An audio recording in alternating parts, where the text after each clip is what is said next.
नमस्कार दोस्तों, भाइयों बहनों एवं प्रिय सभी लोगों का स्वागत करता हूं मैं इस वीडियो में।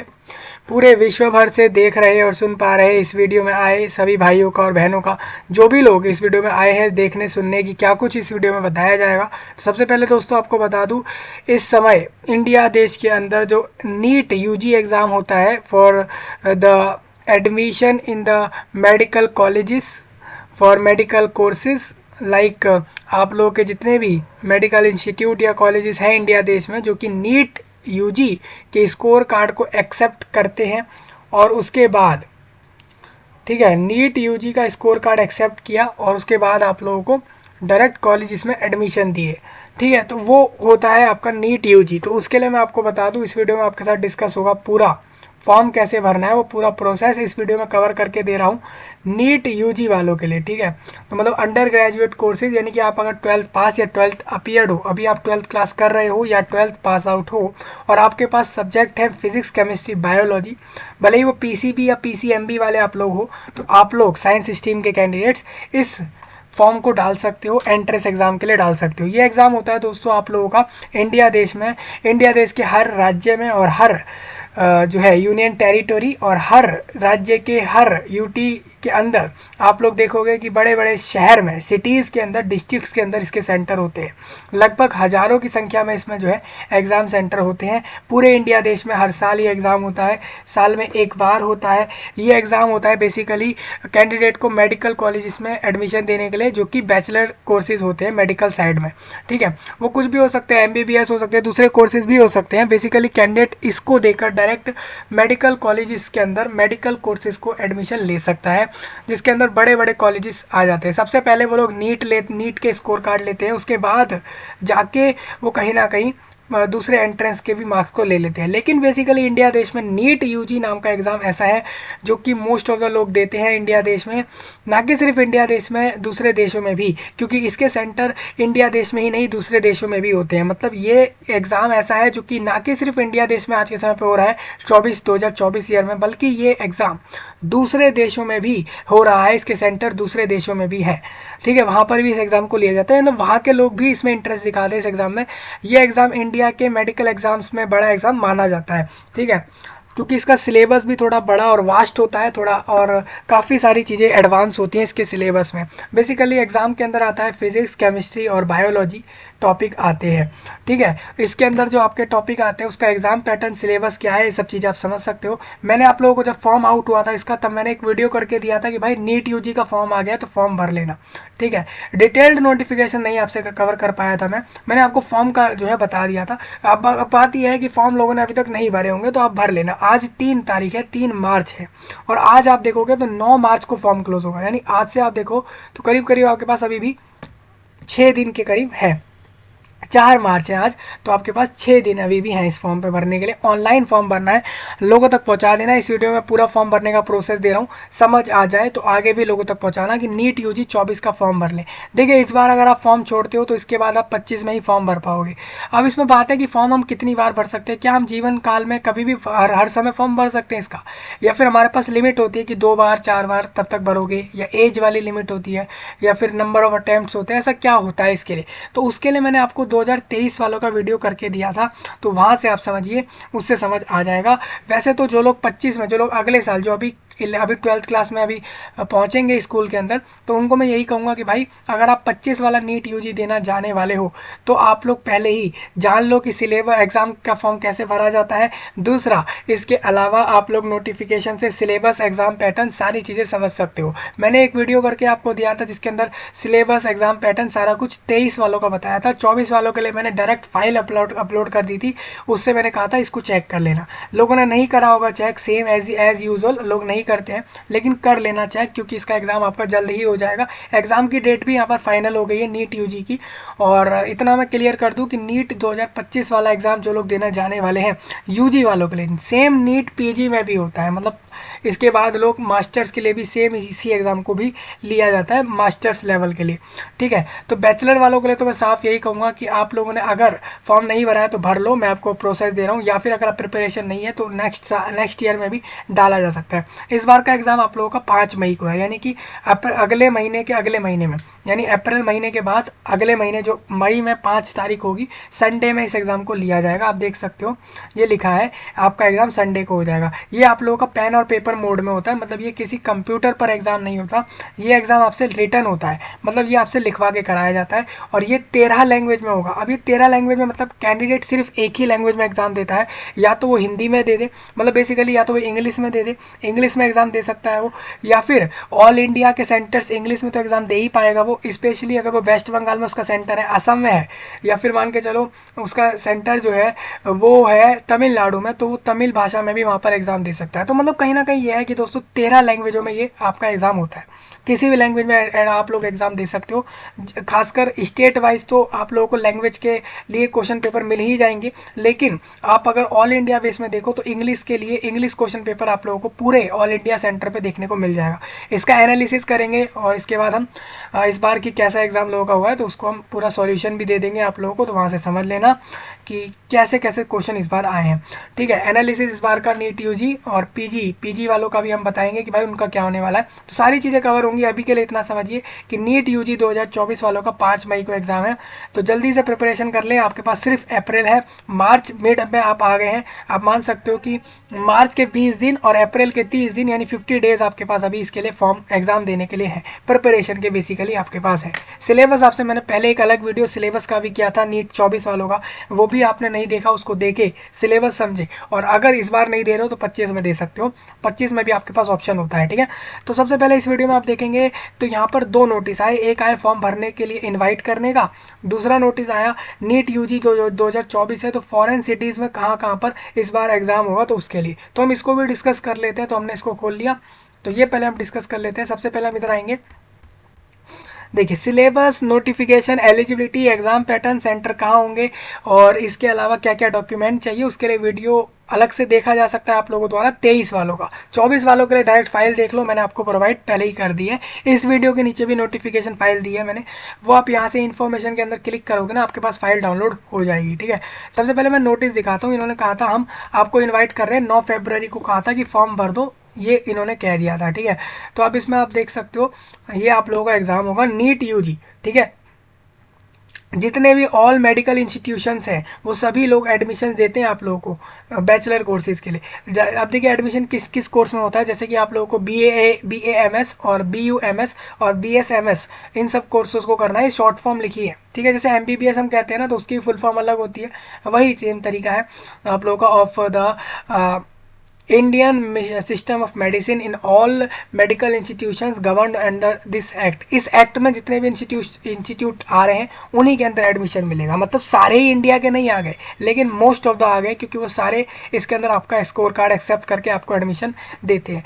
अब जैसे बाल के चलो किसी को BSc नर्सिंग कोर्स करना है, ठीक है, आर रिक्वायर्ड टू क्वालिफाई, उसको भी नीट यूजी क्वालिफाई करना पड़ता है। तो नीट यूजी जो है ना काफ़ी ज़्यादा ज़रूरी हो जाता है एग्ज़ाम। ये एग्ज़ाम होता है ऐसा है कि इसमें आपके 200 MCQ आएंगे और 4 ऑप्शन मिलते हैं आप लोगों को, एक सही आंसर होता है। क्वेश्चन पेपर में आपको फिजिक्स, केमिस्ट्री और बायोलॉजी मिलता है, बायोलॉजी के अंदर बोटैनी और जूलॉजी मिलता है। 50-50 क्वेश्चन हर सब्जेक्ट से आप लोगों के यहाँ पर आते हैं।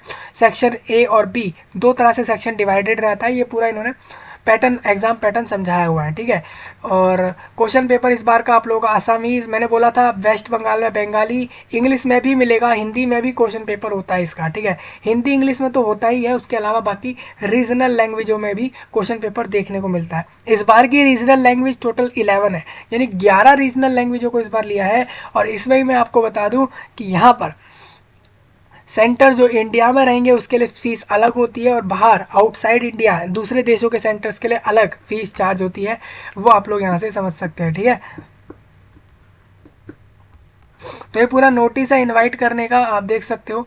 ये पूरा बोला है इन्होंने, फॉर्म कब से कब तक भरने हैं वो इन्होंने बताया, एग्जाम कब है वो इन्होंने बता दिया है। रिजल्ट आप लोगों का देखिए, रिजल्ट एग्जाम होने के महीने भर बाद, जैसे एग्जाम मई में हो रहा है तो इसका रिजल्ट आप लोगों का करीबन 40 डेज के अंदर आता है। ठीक है, तो वो आप यहाँ से देख सकते हैं। तो ये इन्होंने इन्वाइट नोटिस दिया है। अब फॉर्म कब से कब तक भरेंगे, तो 9 मार्च आखिरी समय है, यानी आज भी आपके पास, आज से भी आप देखोगे तो 6 दिन है, तो आपके पास काफ़ी अच्छा समय है अभी भी। ऑनलाइन में लोगों तक पहुँचा देना, मैं पूरा फॉर्म भरने का प्रोसेस इस वीडियो में आपको दे रहा हूँ। थोड़ा आगे बढ़ेंगे। देखिए इन्होंने कहा है फॉरेन ऐसे दूसरे देशों की जो सिटियाँ हैं, शहर हैं या फिर सेंटर जो है नीट यूजी के लिए जहाँ पर एग्ज़ाम होगा, तो उससे इन्होंने बताया कि उनको वो बताया गया है कि इस बार आप लोगों के कुवैत देश के कुवैत सिटी में, और यूएई के अंदर दुबई में, और यूएई के अंदर अबू धाबी में, और थाईलैंड के बैंकॉक में, श्रीलंका के कोलंबो में, ठीक है, कंट्री और सिटी। इसके अलावा आप देख सकते हो कतर के दोहा में, और नेपाल के काठमांडू, और मलेशिया और नाइजीरिया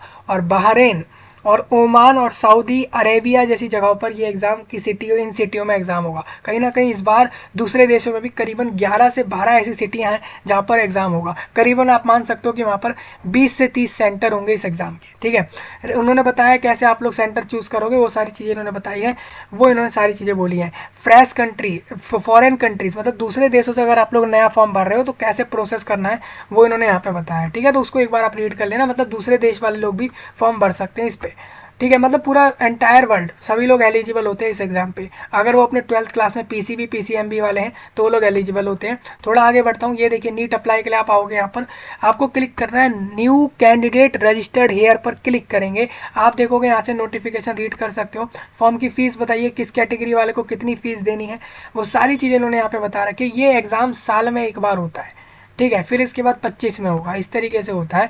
आप देख सकते हो इन्होंने सारे प्रोसेस बताए, कैसे कैसे डॉक्यूमेंट अपलोड होंगे, क्या साइज़ रखा जाएगा, सारी चीज़ें आपने बोला। मैंने सब रीड कर लिया और उसके बाद आपने बोला क्लिक हियर टू प्रोसीड। अब आप यहाँ पर आ गए। अब आपको कहना है कि आप लोग, आपके पास अगर आधार नंबर होगा तो आप उससे लॉगिन कर सकते हो और फिर अपना जो है फॉर्म भर सकते हो। बेसिकली यह एक आईडी प्रूफ देना होता है फॉर्म भरने के लिए नीट यूजी के लिए। या तो आधार कार्ड दे दो, डिजी लॉकर अकाउंट भी दे सकते हो। डिजी लॉकर अकाउंट नहीं है, आधार कार्ड नहीं है, तो एक ABC academic bank credit ID बना सकते हो आप करेंटली अभी, और उसके बाद आप लोग दे सकते हो। मान के चलो अब ये एबीसी आईडी है क्या? ABC ID basically academic base bank of credits ID है।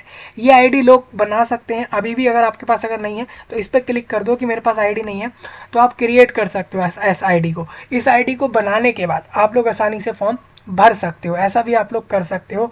तो ऐसा करना हो तो आप ऐसे कर लेना, नहीं तो आप लोगों के पास अगर पासपोर्ट है इंडिया देश का तो आप उस पर भी क्लिक करके पासपोर्ट नंबर देकर भी अपना फॉर्म भर सकते हो। कोई भी एक आईडी की डिटेल देके फॉर्म भरा जा सकता है।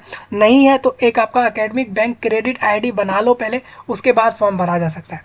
ये इसलिए लिया जाता है कि मान के चलो कैंडिडेट बाद में कभी लॉगिन करेगा तो वो अपने इन डिटेल्स को डालकर भी लॉगिन कर सकता है। तो ये एक ऑप्शन यहाँ पर मिलता है, ठीक है। तो इस तरीके से आप फॉर्म भरेंगे। तो मैं आपको डायरेक्ट लेके चलता हूँ फॉर्म की तरफ। आप देखोगे यहाँ ये पूरा नोटिफिकेशन का फाइल है। इसी के आप लोगों को 123 पेज पर आना होगा जिसमें लिखा है कैंडिडेट न्यू रजिस्ट्रेशन कैसे करेगा। आप देखोगे न्यू कैंडिडेट रजिस्टर्ड हेयर पर क्लिक करेंगे, हम इधर आ जाएंगे। देखिएगा आप, मैंने यहाँ पर क्लिक करा और फिर उसके बाद हम इस तरीके से आ गए। यही सारी डिटेल्स अभी आ रही थी, आपने बोला टिक कर दिया कि मेरे को सारा कुछ समझ आ गया और क्लिक हेयर टू प्रोसीड पर क्लिक कर दिया। थोड़ा सा ब्लर है इनकी नोटिस में क्योंकि इन्होंने स्क्रीनशॉट उठा के डाले हैं। आपको बता दूं इसमें आप स्टेप 4 में देखोगे, आपने बोला मेरे पास आधार कार्ड है, मेरे पास आधार कार्ड नहीं है, मेरे पास डिजी लॉकर अकाउंट है, मेरे पास एबीसी आईडी है। तो आप कोई भी एक डिटेल्स देकर उस पर क्लिक करके आगे बढ़ोगे, ठीक है। तो जैसे कि कैंडिडेट ने यहाँ बोला कि मेरे पास आधार नंबर है, तो उसने फिर उसके बाद बोल दिया कि मेरे को, और मैं इसी से लॉगिन करना चाहता हूँ, तो उसको आधार नंबर देना होगा। ओटीपी आएगा उसके पास, 1 टाइम पासवर्ड, उसके आधार नंबर से जो भी उसका मोबाइल नंबर लिंक होगा उस पर उसका ओटीपी आ जाएगा। कुछ लोग कहेंगे कि हमारे पास आधार कार्ड बना हुआ है लेकिन हमारा मोबाइल नंबर उससे लिंक नहीं है, तो इसके लिए मैं अलग वीडियो दे दूंगा कि आधार नंबर से मोबाइल लिंक कैसे होगा और मोबाइल नंबर जो है आप लोग कैसे आधार के साथ जोड़ सकते हो। आधार बेसिकली एक इंडिया देश में एक यूनिक आईडी होता है बेसिकली लोगों का। हालांकि लोगों के पास स्टेट वाइज भी अलग से आइडिया है, जैसे जन आधार है, दूसरी चीज़ें हैं, लेकिन ऑल इंडिया में एक आधार कार्ड ही है जो लोगों के पास एक जनरल आईडी है। उससे आप लोग ओटीपी यहाँ पर क्रिएट कर लोगे अपने आधार नंबर डाल के, फिर उसको वेरीफाई करके आगे आपको बढ़ना है। ओटीपी डाला, वैलिडेट करा और फिर आप आगे बढ़ोगे। देखो इस तरीके से आप आगे बढ़ रहे हो। देखिए फिर आप आगे बढ़ गए, आपका आधार नंबर आ गया और लिखा आ गया कि भाई ये हर्ष कौशिक नाम के कैंडिडेट का जो है आधार नंबर है, लिखा आ गया। ये नाम कहाँ से आया? ये उसके आधार कार्ड से आ गया। फिर उसने डेट ऑफ बर्थ बतानी है, मेल है फीमेल है जो भी है, जैसे कि उसने अपना जेंडर बताया, अपना नाम बताया, फिर उसको बताना है गार्जियन नेम, उसको अभिभावक का नेम बताना है, फिर जैसे कि फादर का नाम बता सकता है, मदर का नाम बता सकता है, ठीक है। फिर उसको बोलना है अपना डेट ऑफ बर्थ, किस महीने, किस साल के, किस दिन, किस महीने की किस डेट पे उसका बर्थ हुआ, जेंडर, नेशनैलिटी, आइडेंटिटी टाइप कोई भी दे सकता है, वो Aadhaar card, PAN card, driving licence, जो भी इसमें ऑप्शन आएंगे दे सकता है। फिर उस आईडी का नंबर उसको देना है। फिर उसको बताना है प्रेजेंट एड्रेस कि वो अभी कहाँ रहता है। जैसे मान के चलो वो सी ब्लॉक के 14 नंबर घर में रह रहा है और वो रह रहा है मान के चलो साउथ दिल्ली की साइड में, ठीक है। वो साउथ दिल्ली की साइड में रह रहा है, साकेत की तरफ रह रहा है, ऐसा कोई एड्रेस है उसका, उसने यहाँ डाल दिया। सब लोकेलिटी उसने यहाँ डाली। फिर लोकेलिटी यहाँ डाली, देश इंडिया डालना होगा, ये जरूरी नहीं है, अदर कंट्री से ही फॉर्म भर सकते हैं इसमें, तो आप वो भी डाल सकते हैं, ठीक है। उसके बाद पिन कोड आपको बताना होगा आपके एड्रेस का क्या है। आपको यहाँ मोबाइल कंट्री कोड बताना है, इंडिया देश का 91 लगेगा तो वो यहाँ देकर नंबर बताना है। फिर आपको करना है कन्फर्म मोबाइल नंबर, यहाँ पर आपको अपना नंबर कन्फर्म करना है। फिर अपना ईमेल एड्रेस देना है अपना, उसको कन्फर्म करना है। एक ऑप्शनल कॉन्टैक्ट नंबर, मतलब हो सकता है कि कैंडिडेट के पास दूसरा मोबाइल नंबर भी हो, उसके फादर का दे सकता है, मदर का, किसी का भी यहाँ पर मोबाइल नंबर वो ऑप्शनल में दे सकता है। ये ऑप्शनल है, छोड़ भी सकता है वो इसको, ठीक है। एड्रेस उसने यहाँ पर पूरा भर लिया। उसके बाद वो यहाँ पर एक टिक करेगा कि हाँ भाई मेरा प्रेजेंट और परमानेंट दोनों ही एड्रेस सेम है। दो तरह के एड्रेस हो तो दोनों आप अलग अलग दे सकते हो।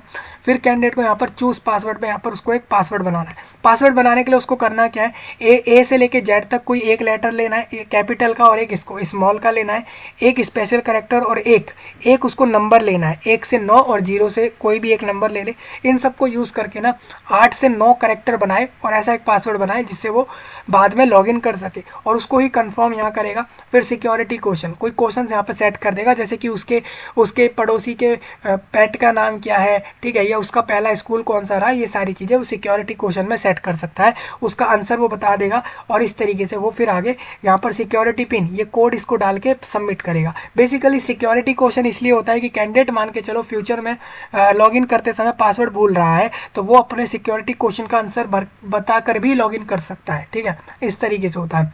ये आपके 7 स्टेप हो गए। हाँ, अब आप देखोगे कैंडिडेट ने सबमिट किया, वैसे उसको डिटेल्स आने लग गए सारे, उसका नाम आ गया, उसके डेट ऑफ बर्थ आ गया, उसके मदर नेम आ गया, और आइडेंटिटी टाइप उसने क्या दी वो चीज़ आ गई, उसका जेंडर आ चुका है, एड्रेस आ चुका है, और इसके अलावा ये भी आ चुका है कि उसने सिक्योरिटी क्वेश्चन आंसर क्या रखे, सारी चीज़ें आ गई। अब उसको करना क्या है, वेरीफाई करना है। उसको इन सब पे टिक करना है, मेरा नाम सही है, मेरे फादर का नाम मैंने सही दिया है, मेल एड्रेस सब दिया सही दिया है, सबको टिक करना है। फिर उसको आई एग्री करना है कि भाई मैंने इसमें कुछ गलत दिया होगा ना तो मेरे को आप एग्ज़ाम से बाहर कर सकते हो। मतलब आगे चल के अगर मैंने जब डॉक्यूमेंट वेरीफाई कराया एडमिशन के समय और पता लगा कि मैंने गलत डिटेल्स दे दी थी तो आप मुझे बाहर कर देना, मैं इसके लिए सहमत हूँ। उसने टिक करा और उसको सबमिट कर देना है, उसको ओटीपी आ जाएगा। अगर कोई डिटेल में करेक्शन हो तो वो एडिट कर सकता है, ठीक है। तो ध्यान से समझना, नीट यूजी का फॉर्म इस तरीके से भरा जाएगा। कैंडिडेट ने यहाँ से सबमिट किया, येस पे टिक कर दिया, ठीक है। उसको ओटीपी आ गया, उसने ओटीपी यहाँ डाला और ओके पर क्लिक किया सबसे पहले, और यहाँ पर ओटीपी डाला, सिक्योरिटी जो पिन है वो उसको डाल के उसने सबमिट कर दिया। आप देख सकते हो उसने सबमिट कर दिया। अब उसका रजिस्ट्रेशन हो चुका है, ठीक है, यहाँ से उसका रजिस्ट्रेशन हो गया। अब उसको करना है रजिस्टर्ड कैंडिडेट, अब वो बन चुका है, अब उसको लॉगिन करना है। तो अब मतलब मान के चलो अब आप फॉर्म भरने जा रहे हो, ठीक है। तो उसके लिए आप क्या करोगे, यहाँ पर फिर दोबारा इसी पेज पर आओगे। इस पेज पर आपको दिखेगा नीट यूजी 24, आपको दिखेगा, आपको लॉगिन करना है। एप्लीकेशन नंबर से भी कर सकते हैं, दूसरी चीज़ों से भी कर सकते हैं। आपने नंबर डाला, आपने जो पासवर्ड बनाया था वो डाला, ये क्वेश्चन यहाँ पर जो सिक्योरिटी पिन लिखा है इसको डाला, लॉगिन पर क्लिक करोगे, आप लॉगिन हो जाओगे, ठीक है। लॉगिन होते ही आपको दिखेगा रजिस्ट्रेशन आप लोगों का कंप्लीट है। अभी आपको बताया पूरा प्रोसेस रजिस्ट्रेशन का। अब कैंडिडेट को फॉर्म भरना है और फीस जमा करनी है, ये 2 प्रोसेस है। उसको एप्लीकेशन नंबर मिल चुका है, अब वो कहेगा कंप्लीट एप्लीकेशन फॉर्म पे टिक करेगा, वो आगे बढ़ेगा। अब उसको दिखेगा उसको क्या क्या चीज़ें भरनी है। अब देखिए फॉर्म में उसको 6 से 7 चीज़ें भरनी होंगी। अपनी पर्सनल डिटेल्स भरनी है, वो डिसेबल्ड है या नहीं वो भरना है। एग्जाम सेंटर, एग्जाम कहाँ देगा वो ये भरेगा।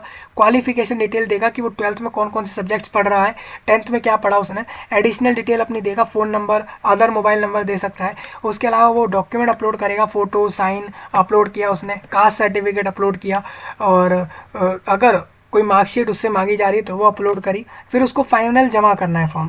फाइनल जमा करने के बाद वो मोबाइल को वेरीफाई करेगा। आपको याद हो अभी तक आपका मोबाइल नंबर वेरीफाई नहीं किया है, ठीक है। ओटीपी हमने मेल से वेरीफाई किया था, तो यहाँ पर कैंडिडेट मोबाइल नंबर वेरीफाई करेगा।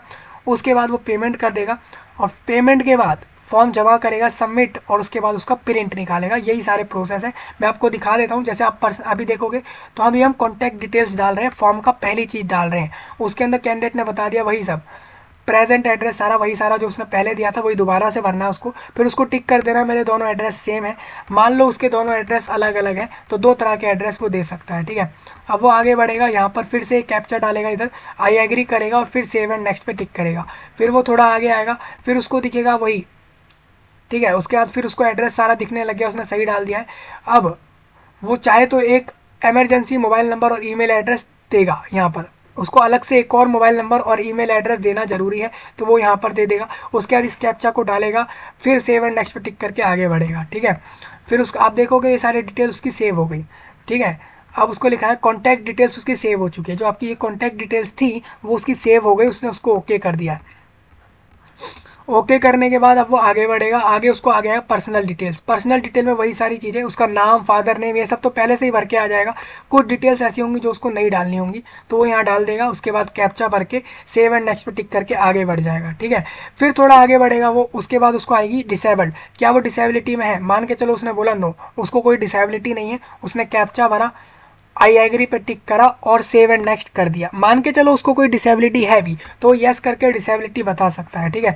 इस तरीके से वो आगे बढ़ जाएगा। डिसेबिलिटी में आप देख सकते हो जैसे कैंडिडेट ने कहा नो मुझे डिसेबिलिटी नहीं है, उसने कैप्चा भरा और आगे बढ़ गया, इस तरीके से उसने कर दिया। अब इसके आगे वो आगे बढ़ा तो उसको आया एग्जाम सेंटर डिटेल्स। पहले उसको उसने सेव करना है, इस डिटेल्स को सेव किया उसने। अब आ जाती है एग्जाम सेंटर की डिटेल कि उसको एग्जाम कहाँ देना है, कौन से क्वेश्चन पेपर हिंदी में देना है, इंग्लिश में देना है, कौन सी भाषा में देना है, और टेस्ट सेंटर उसको कहाँ चाहिए, उसको ये सब चीज़ें बतानी है यहाँ पे।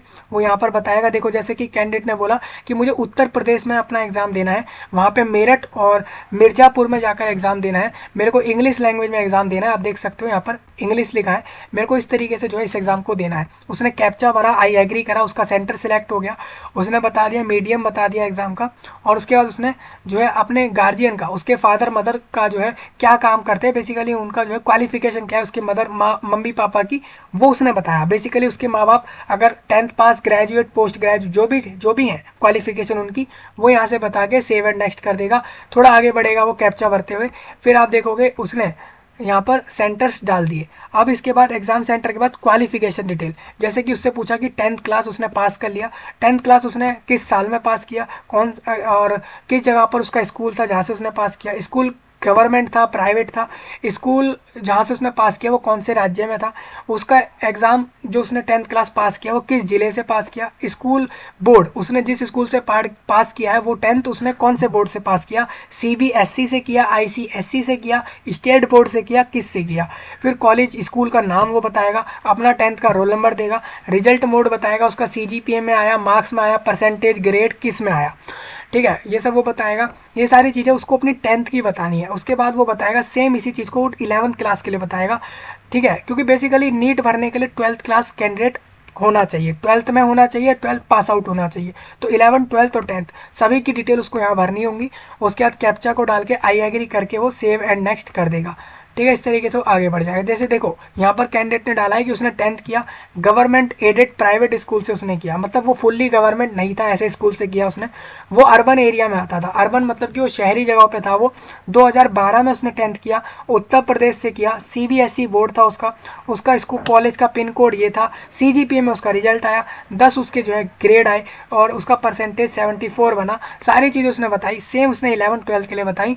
और उसके बाद उसने यहाँ पर अपने मार्क्स भी बताए उसने कि उसके कहाँ कहाँ पे कितने मार्क्स आए। आप देख सकते हो उसने 11th के लिए डिटेल्स बताई।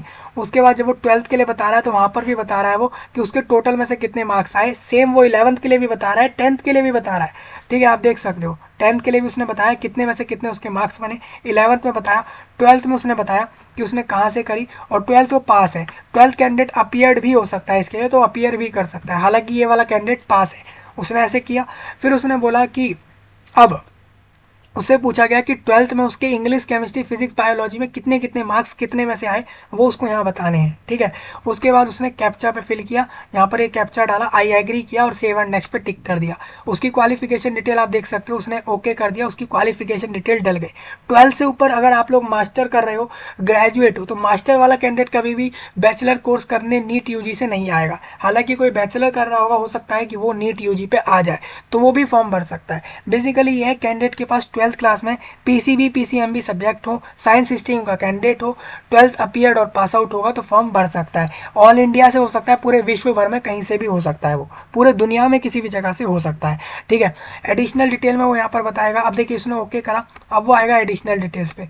एडिशनल डिटेल्स जैसे कि उसको बताना है कि क्या वो और उसका भाई या वो या और उसकी बहन दोनों जुड़वा है या नहीं, तो यस और नो करना है। अगर है तो वो सारी चीज़ें वो बताएगा, अगर नहीं है तो छोड़ देना है।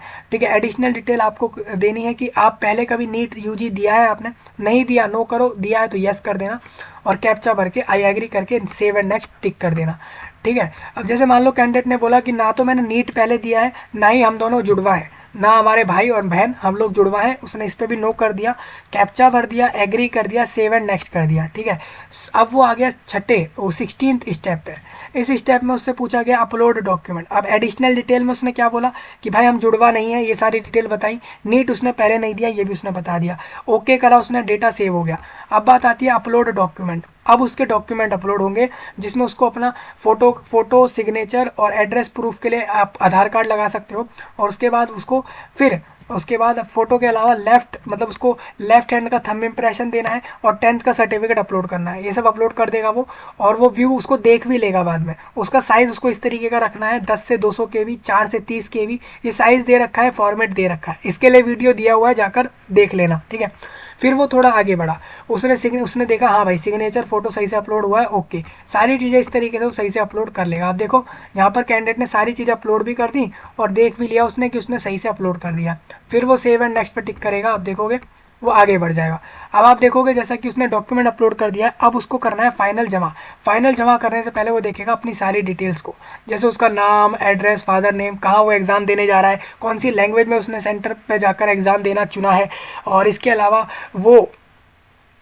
उसने कौन कौन से डॉक्यूमेंट अपलोड करे हैं, सारी चीज़ें वो यहाँ से अपनी देख सकता है जो भी उसने फॉर्म में दिए हैं। फिर वो कहेगा डॉक्यूमेंट सेव सक्सेसफुली पे ओके टिक करा उसने। ये ओके किसके लिए आया है, ये आपके इन डॉक्यूमेंट्स के लिए ऑप्शन आया है कि आपका डॉक्यूमेंट जमा हो गया है। कैंडिडेट ने ओके किया, उसके सामने पूरा फॉर्म का आ गया व्यू कि भाई उसने सारी डिटेल्स उसने डाली हैं फॉर्म के अंदर, सारे डॉक्यूमेंट आ गए। अब उसको करना है यहाँ पर सारा कुछ चेक करते हुए, फिर उसको आगे बढ़ना है और देखना है सारे डॉक्यूमेंट सही से अपलोड हो गए हैं। अब इसके आगे वो जाएगा आगे बढ़ते हुए, फिर देखिए वही सब चीज़ें आ गई, प्रेजेंट एड्रेस, कॉन्टैक्ट डिटेल, वो सारी चीज़ें वही सब भरी हुई आ गई जो आपने फॉर्म में भरी। देखिए सारी डिटेल आपके सामने है, सब उसने देख ली। अब उसने फाइनल उसको जमा करना है।